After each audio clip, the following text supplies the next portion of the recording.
누군가 이 얘기를 하더라고요. 기도가 참 어렵다 뭔지 아시네. 기도가 참 쉽습니다라는 얘기를 들었습니다. 기도가 쉽다. 왜 쉬운 줄 아세요? 누구나 할 수 있기 때문에 쉬운 거죠. 또한 어떻습니까? 어린아이도 할 수 있고요. 굳이 기도를 배우지 않은 사람도 이 기도라는 것은 할 수 있어요. 그렇게 따지고 보면 지난주에 온 새가족도 교회 나오자마자 기도할 수 있고요.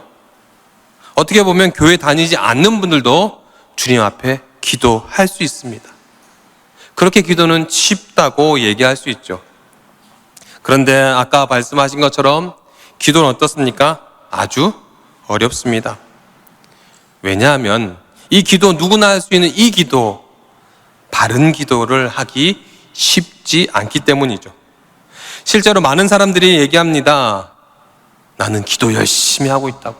나름대로 내 기도는 하나님이 다 들어주신다라고. 그러나 이분들의 기도가 다 응답받지 못하는 것을 우리는 알 수가 있어요. 성경 보십시오. 예수님 당시에 정말 기도 잘하는 사람이 나와 있습니다. 바리새인들. 이분들은 어떻게 기도했는가 보니까요, 하루 3번 꼬박꼬박 기도했습니다. 오전 9시, 정오, 그리고 오후 3시에 그는 어디에 있든지 반드시 기도하는 자들이 바로 이 바리새인들이었습니다. 어떻게 기도했냐? 기도의 종이 땡땡칭 울리면 가까이에 성전이 있으면 그들은 성전을 찾았습니다. 또한 가까이 회관이 있으면 그들은 회관을 찾았고, 혹 길거리에 서 있었을 때는 어떻게 했냐? 바로 그 자리에서 그들은 기도의 자세를 취했던 것이죠. 그렇게 할 수 있으면 옆에 있는 그 누구보다 열심히 기도하려고 노력했던 사람들이 누구냐? 바로 오늘 바리새인들이었습니다. 그런데 그들이 왜 이렇게 옳게 기도했을까요? 이런 랍비의 가르침이 있었기 때문이라고 합니다. 이 랍비가 이렇게 얘기했다고 해요. 누구나 기도를 길게 하는 사람이 응답 받을 것이다. 그들은 자기가 끝까지 버티고 나아갔을 때 마지막 아주 길게 한 사람에게 하나님이 응답해 준다는 그것을 믿고 목숨을 걸고 끝까지 기도했던 것입니다. 정말 기도에 생명을 걸었다고 할 수 있을 정도로 그들은 기도하는 것에는 최우선이 되었습니다. 그런데 안타깝게도 그들의 기도 하나님께서 응답해 주지 않으셨어요. 주님께서는 그 기도를, 오늘 문제를 지적해 주시면서 더 나아가서는 저들의 기도를 심각하게 책망까지 하셨습니다. 그런데 그들뿐이겠습니까? 저와 여러분도 마찬가지입니다. 저와 여러분의 기도도 올바로 해야 하는데 무턱대고 열심을 내고 기도만 한다면 바리새인과 같지 않을 것이죠. 먼저 어떻게 될까요? 우리는 올바른 기도를 하고 기도하면서 열심을 내야 되는 것입니다. 마태복음 6장 9절 주님께서는 이렇게 말씀하고 있는데요. 우리 6장 9절 말씀을 같이 읽었으면 좋겠습니다. 6장 9절 말씀입니다. 그러므로 너희는 이렇게 기도하라. 하늘에 계신 우리 아버지여, 이름이 거룩히 여김을 받으시오며. 아멘. 어떻게 기도하라고요? 너희는 이렇게 기도하라. 주님께서는 이 기도의 방법을 가르쳐주고 있습니다. 열심히 복음서를 뒤져봤습니다. 대체 주님께서 무엇이라고 말해주나? 주님께서는요, 기도의 자세도 말씀해 주셨고, 어떤 기도의 내용을 도 알려주셨고, 심지어 기도의 방법 등을 다 우리에게 이 복음서를 통해서 가르쳐 주셨습니다. 이것은 바로 우리를 올바른 기도로 이끌어 주시기 위해서 이렇게 말씀해 주고 있는 것이죠. 그렇게 오늘 본문에서는 우리가 지켜야 할 이 기도의 올바른 원리를 오늘 우리에게 설명해 주고 있습니다. 사랑하는 목림강조 여러분, 여러분의 올바른 기도, 정말 올바른 기도를 드리고 계십니까? 어떻게 해야 올바른 기도를 드릴 수 있다라고 여러분은 알고 계십니까? 오늘 주님께서 친히 가르쳐 주시는 이 기도의 기본 원리를 마음에 새겨두시는 저와 여러분 되시길 바랍니다. 그래서 주님께 기도할 때 올바른 기도를 드릴 수 있는 응답받는 저와 여러분 되시기를 축복합니다. 우리 오늘 본문 말씀 9절에서 10절 말씀을 같이 읽었으면 좋겠습니다. 9절에서 10절 말씀 함께 읽겠습니다. 너희 중에 누가 아들이 떡을 달라 하는데 돌을 주며 생선을 달라 하는데 뱀을 줄 사람이 있겠느냐? 아멘. 여기에 기도의 첫 번째 원리가 나오는데요. 바로 관계인 것이죠. 우리가 기도할 때 하나님과의 나 관계가 어떤 관계여야 되냐? 오늘 아버지와 아들 관계로 굳건하게 맺혀 있어야 한다는 것이죠. 예수님께서는 하나님을 어떻게 표현하였습니까? 기도하는 우리 그리스도인들은 아버지시라고 분명하게 말씀해 주고 있는 것이죠. 이 말씀은 우리가 기도할 때 우리의 기도를 들으시는 하나님께서 다른 사람이 아니라 저와 여러분의 아버지라는 것을 잊지 않기 위해서 이렇게 가르치고 있는 거죠.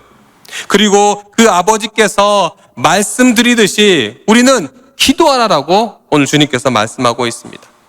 특히 예수님께서는 우리에게 아버지와의 관계를 어떻게 맺어야 하는지를 바르게 보여주고 계시는데, 성경은 예수님을, 하나님을 무엇이라 부르라고 말하고 계시냐? 바로 아빠, 아버지라고 불러야 된다라고 말하고 있어요. 여러분 한번 생각해 봅시다. 아버지와 아들 관계. 어떻게 보면 호칭으로 그 뉘앙스로 알 수가 있는데요. 아버지가 좀 엄격한 아버지는 어떻게 부릅니까? 아버님이라 부르죠. 일반적인 아버지는 어떻게 부르죠? 아버지 이렇게 부르죠. 좀 친근감 있고 아주 가까운 경우는 어떻게 부르죠? 우리가 아버지를 아빠라고 부릅니다. 지금 예수님께서는 하나님 아버지를 멀리 있는 분이 아니라 아주 가까이 있는 이 관계로 아빠, 아버지라고 부르고 계신 거예요. 그렇습니다. 우리의 기도를 들으시는 하나님께서는 아빠인 것이죠. 저와 여러분의 아빠 되신다는 거예요. 그러면 우리 하나님을 우리 아빠, 아버지라고 부를 수 있으려면 우리에게는 어떤 믿음이 필요하겠습니까? 바로 나의 아버지 하나님께서 아들인 나를 사랑하신다는 이 믿음이 우리에게 필요한 것입니다. 시편 2편 7절 말씀에 너는 내 아들이라 오늘날 내가 너를 낳았도다. 우리가 기도하러 하나님 앞에 섰을 때 우리는 이런 음성을 들어야 돼요. 주님 성전에 나왔을 때 너는 내 아들이라, 너는 내 딸이라. 그 사랑하시는 하나님 마음을 우리는 기도하기 전에 주님 성전을 찾을 때 느낄 수 있어야 되는 것입니다. 그래서 우리의 영이 아버님이 아니라, 아버지가 아니라 아빠, 아버지라고 부를 수 있는 믿음의 신앙을 가져야 될 줄로 믿습니다. 또한 나의 아버지 하나님께서 사랑하는 아들인 나의 기도를 응답해 주실 거라는 그 믿음이 우리에게 있어야 된다는 것이죠.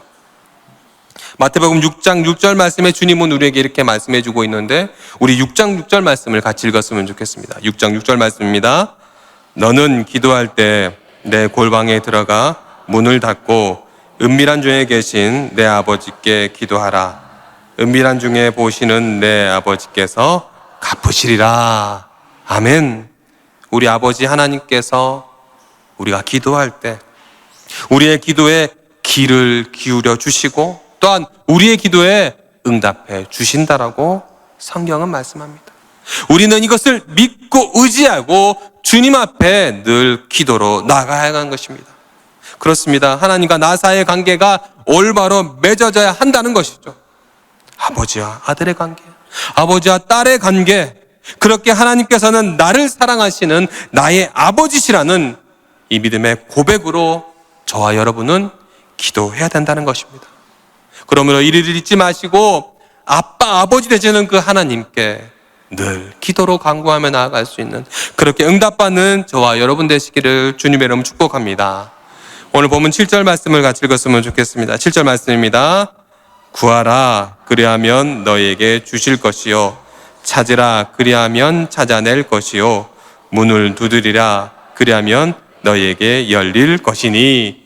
아멘. 축복의 말씀입니다. 구하라 그리하면 주실 것이다.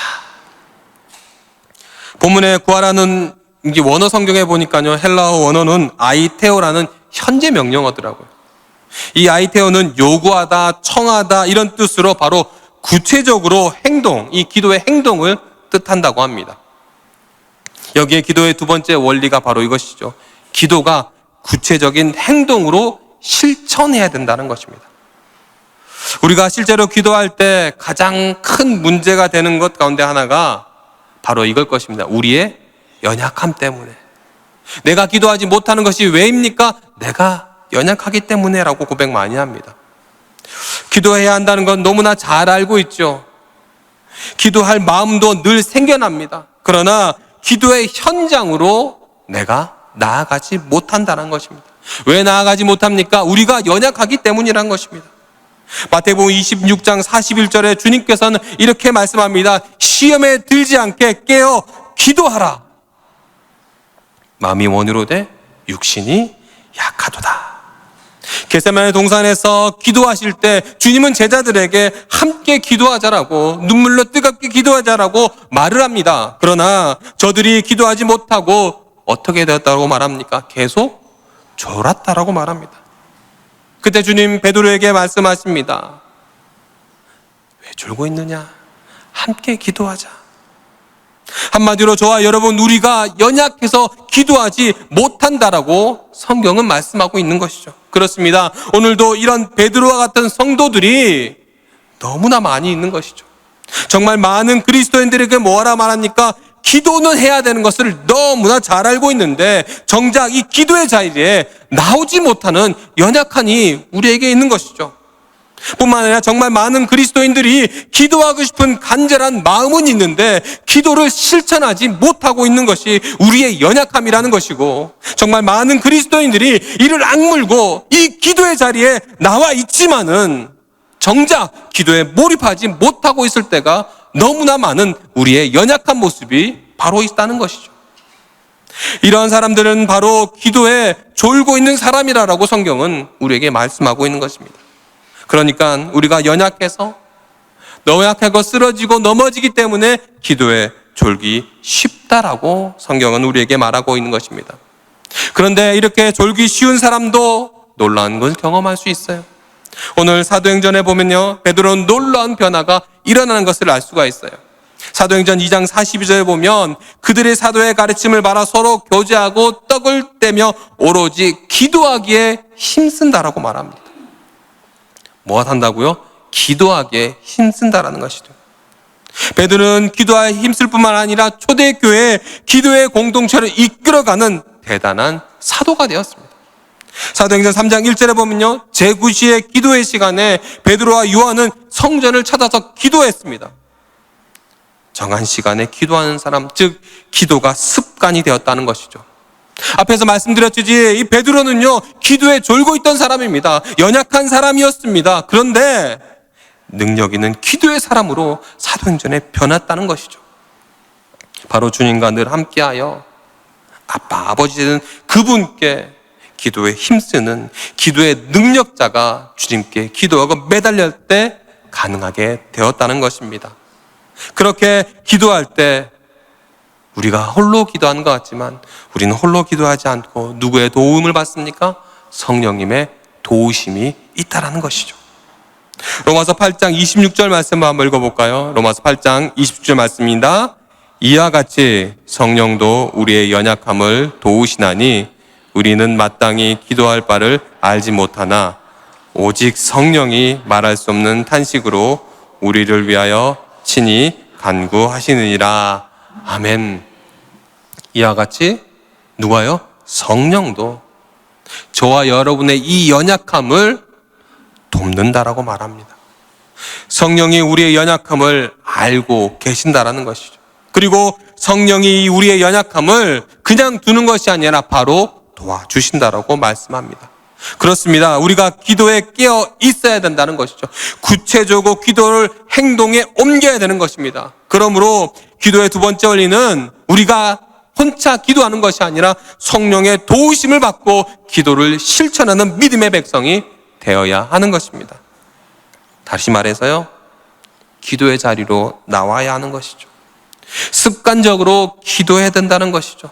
그리고 성령께 간구해야 된다는 것입니다. 사랑하는 몽kin가족 여러분, 기도가 혹시 어려우십니까? 우리 세상 의지하지 마세요. 내 음성 의지하지 마십시오. 오직 성령에 의지하여 끝까지 기도줄을 잡고 나아가는, 습관적으로 금요일 이 시간대는 주님의 성전을 찾고 새벽 시간에는 주님의 성전을 찾으며 주일 예배와 수요 기도회 때도 주님의 성전을 찾아서 기도할 수 있는 저와 여러분 되시기를 주님의 이름으로 축복합니다. 또한 본문 7절 말씀에 이런 말씀이 있습니다. 찾으라 그러면 찾아야 할 것이요. 찾으라는 말씀의 헬라어 원어로 보니까요, 제이테이라는 말입니다. 이 말은 제이테오라는 동사의 현재 명령인데요, 이 제이테오라는 말은 발견하기 위해서 찾는다라는 것이죠. 여기에 기도의 세 번째 원리가 있는데요, 기도 안에서 발견해야 한다라는 것입니다. 그게 무슨 뜻이냐? 바로 기도를 통해 깨달아야 한다는 것입니다. 말씀을 준비할 때 인터넷에 이런 글을 읽고 좀 화들짝 놀랐습니다. 우리의 기도의 대부분은 하늘에서 잡동사니 우편물처럼 취급을 당한다. 내가 열심히 기도하는데 이 기도가 하늘에선 잡동사니 우편물처럼 취급을 당한다는 거예요. 이게 책 제목이더라고요. 참 서글펐습니다. 그렇게 생각하다 보니까 이 생각이 들더라고요. 여러분 혹시 메일을 다 가지고 계실 겁니다. 메일을 열심히 예전엔 썼는데 스마트폰을 쓰다 보니까 자주 안 보게 됩니다. 그러다가 수혈기를 준비하면서 파일을 보낸 일이 있어서 열심히 파일을 보내다 보니 메일에 들어가 보니 98%가 스팸 메일, 정말 읽을 가치도 없는 메일들이 가득 쌓여 있었습니다. 여러분 그럴 때 어떻게 합니까? 일일이 다 보지 않죠? 모두 다 쓰레기통으로 다 버려버립니다. 그런데 하늘에서 우리의 기도 대부분이 이런 취급을 당한다는 거예요. 왜 기도자로서 저와 여러분 이것은 큰 고민이 되는 거예요. 내가 그렇게 눈물로 기도했는데, 내가 열심히 기도했는데 내 기도가 그런 스팸 메일 같은 취급을 당한다니. 그런데 야고보서 4장 3절 말씀에 왜 우리의 기도가 이런 취급을 당하는지를 참 잘 알고 있더라고요. 왜 우리 기도가 이런 취급을 당하냐? 구하여도 받지 못함은 정욕으로 쓰려고 잘못 구함이니라. 내가 기도 열심히 했는데 그 기도가 정욕으로 쓰려고, 내 것 쓰려고 잘못 구했기 때문에 한 거예요. 우리의 기도의 내용이 잘못되었기 때문에 응답받지 못한다는 것입니다. 그러면 어떻게 해야 될까요? 누가복음 말씀해 보니까요, 그 정답이 나와 있습니다. 우리가 정말 기도에 응답받기 위해서는 누가복음 22장 42절 말씀처럼 주님 내 원대로 마시옵고 아버지 원대로 되기를 원하나이다. 여러분 기도가 이런 기도가 돼야 돼요. 내 생각, 내 뜻으로 하지 마시고 하나님 뜻, 아버지 뜻대로 되기를 원하나이다. 다시 말해서 저와 여러분의 기도의 중심이 내가 아니라 하나님이 되어야 되는 거예요. 내 중심의 기도에서 하나님 중심으로 기도가 달라져야 됩니다. 내 뜻 위주의 기도가 아니라 하나님 뜻 위주의 기도로 바뀌어야 돼요. 그래서 기도를 찾는 과정이 필요하다는 것입니다. 이 문제에 대해서 하나님은 어떤 생각을 가지고 계실까? 하나님께서 내가 바라시는 것은 무엇일까? 도대체 하나님의 뜻은 무엇일까? 우리는 찾고 또 찾아야 하는 것입니다. 여기서 중요한 것은 바로 경청입니다. 세심하게 주님의 음성을 듣는 이 경청의 마음. 그런데 한 가지 오해하지 말아야 될 거 있어요. 이렇게 경청 얘기하니까요, 주님의 세미한 음성을 듣는 거 얘기하니까요, 어떤 분들은 하나님이 김창식 목사 야으 이렇게 얘기하는 거로 생각할 수 있어요. 직관적으로 내 마음에 떠오르는 생각, 그것을 붙잡아야 된다, 이런 생각하시는 분들이 있어요. 하지만 하나님 그렇게 말씀하지 않습니다. 하나님 말씀 곧 성경 말씀을 통해 들려주신다라고 분명하게 말씀하고 있어요. 그렇기 때문에 우리는 기도하면서 그냥 기도로 끝나는 것이 아니라 성경 말씀을 봐야 되는 거예요. 뿐만 아니라 우리는 기도하면서 이 말씀을 묵상해야 될 것이며, 기도하면서 주님의 성전을 찾아서 설교를 경청하며 성령께서 내게 함께 해달라고 그런 기도를 해야 된다는 것입니다. 우리는 그 말씀을 마음에 담아들고 기도하기를 힘써야 된다는 것이죠. 그렇게 주님의 말씀을 내 마음속 깊이 새기고 주님께 간절히 내 뜻이 아니라 하나님의 뜻을 깨닫게 하시라고 기도할 수 있는 저와 여러분 되시기를 축복합니다. 그렇습니다. 기도의 말씀과 우리는 함께 해야 되는 거예요. 말씀 안에서 하나님의 뜻을 찾는 기도해야 하며, 이 말씀에서 샘솟는 기도가 내 입술에서 넘쳐나야 된다는 거예요. 그럴 때 우리의 기도는 하늘에서 소중한 우편물로 대접받는 응답의 기도가 된다는 것을 잊지 마시고 주님의 말씀을 늘 마음에 새기며 주님께서 내게 주신 그 뜻이 무엇인지 그 뜻을 바로 알고 내 생각보다는 주님의 뜻을 이루어갈 수 있는 저와 여러분 되시기를 축복합니다. 다시 본문 7절 말씀 한번 보세요. 보시면 이런 말씀이 또 있습니다. 문을 두드리라. 그러면 너희에게 열릴 것이니라. 여러분 많이 보셨잖아요, 이 말씀. 문을 똑똑똑 두드리라는 거예요. 문법적으로 보면 어떻게 현재 명령어입니다. 계속 두드리라는 것이죠. 한 번, 세 번 두드리는 것이 아니라 계속 두드리라는 거예요. 계속해서 낙심하지 말고 두드리라는 거예요. 여기서 기도의 네 번째 원리는 무엇이냐? 바로 기도에 온전히 헌신을 우리는 해야 한다는 것입니다. 여러분 열심히 기도하고 계십니까? 이 기도의 기본 원리는 다른 것이 아니라 주님께서 내게 응답할 때까지 우리는 기도해야 된다는 거예요. 우리의 이 기대와 생각과 방법 이거 다 내려놓으시고 하나님 방법이 무엇인지 하나님이 어떻게 응답하실지를 우리는 그대로 기다리고 기도해야 된다는 것입니다. 요나서를 보면요, 하나님께서 요나에게 사명을 주십니다. 어떤 사명이냐? 너는 일어나서 저 큰 성읍 니느웨로 가서 그곳에 아름다운 복음을 전하라. 하지만 이 요나는 어떻습니까? 여호와의 낯을 피했습니다. 내가 왜 저 나라에 가서 복음을 전해야 돼요? 그래서 다시 들어가는 배를 타고 도망갑니다. 배 위에 있지 않고 떳떳하게 배 앞에 서 있지 못하고 그는 배 밑에 들어가서 잠을 잡니다. 거기까지 보니까요, 어느 하나 요나가 기도했다라는 말이 나오지 않습니다. 2장 8절 말씀에 보면 거짓되고 헛된 것을 숭상하는 자가 되어서 하나님의 베푸시는 그 은혜를 요나는 저버렸다라고 말합니다. 그러다가 폭풍을 만납니다. 큰 물고기 뱃속에 던져지게 됩니다. 그 뱃속에서 성경에 보니까 비로소 기도했다라고 말합니다. 부르짖어 기도하면서 그가 기도의 사람으로 변하게 됩니다. 기도의 사람으로 변하게 되니까 하나님의 사명을 감당하는 사명자가 되었던 것이죠. 그렇게 성전을 바라보았고 여호와의 생각에 사로잡혀서 주님께서 내게 무엇을 원하시는지 그는 깨닫고 기도하면서 사명자로 나아갔던 것입니다. 그런데 여기 응답의 지연이 있었던 것이죠. 왜 그렇습니까? 계속해서 문을 두드려야 한 이유가 바로 이것이죠. 하나님께서는 오늘도 우리에게 이 기도의 양을 채우기를 원하시기 때문입니다. 그렇게 우리의 기도를 계속 하시기를 주님께서는 우리에게 원하십니다. 우리는 이를 잊지 말고 기도에 힘쓰는 믿음의 사람이 되어야 될 줄로 믿습니다. 저는 목민교회 와서 새벽마다 도전이 되는 몇 분이 계십니다. 그분들은요, 감사헌금을 매일 드리시더라고요. 1,000번째 예물을 쓰셨고 거기에 숫자를 쓰시고 하루도 빠지지 않고 하나님께 드리는 예물이라고.